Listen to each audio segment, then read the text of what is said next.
Pernahkah kamu merasa rindu itu seperti hujan yang tak kunjung reda, terus turun, membasahi setiap sudut hati, namun tak pernah benar-benar berhenti? Aku masih ingat jelas hari itu, hari di mana dia pergi tanpa kata, tanpa penjelasan, hanya meninggalkan sejuta tanya yang hingga kini masih menggantung.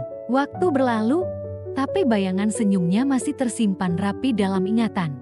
Setiap pagi, ketika matahari mulai mengintip dari balik gedung-gedung tinggi kota ini, aku terbangun dengan harapan yang sama. Berharap semesta membawa kabar tentangnya, atau setidaknya memberiku petunjuk mengapa dia memilih pergi. Kota ini menyimpan terlalu banyak kenangan.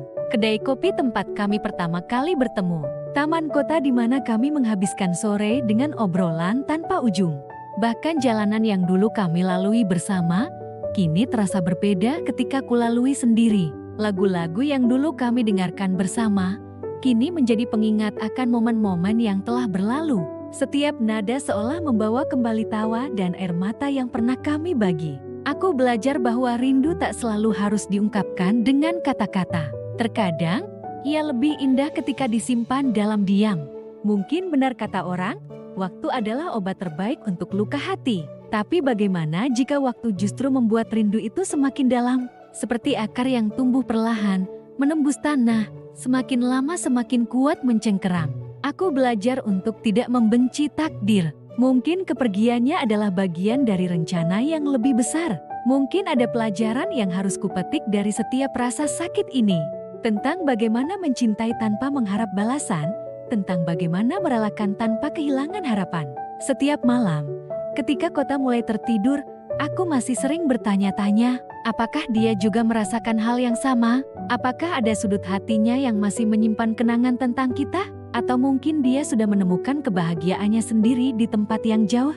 Tapi aku memilih untuk tetap bersyukur, karena pernah merasakan cinta yang begitu dalam, meski harus berakhir dengan perpisahan. Karena setiap kenangan indah yang pernah kami ukir bersama, akan selalu menjadi bagian dari siapa aku sekarang. Dan untuk kamu yang mungkin sedang merasakan hal yang sama, ingatlah bahwa tidak apa-apa untuk merindukan seseorang. Tidak apa-apa untuk masih mencintai dalam diam.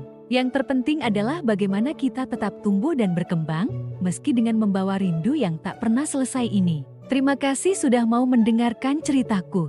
Jika kisah ini menyentuh hatimu, jangan lupa untuk subscribe channel ini dan bagikan pengalamanmu di kolom komentar. Karena terkadang, berbagi cerita adalah cara terbaik untuk meringankan beban rindu yang kita pikul.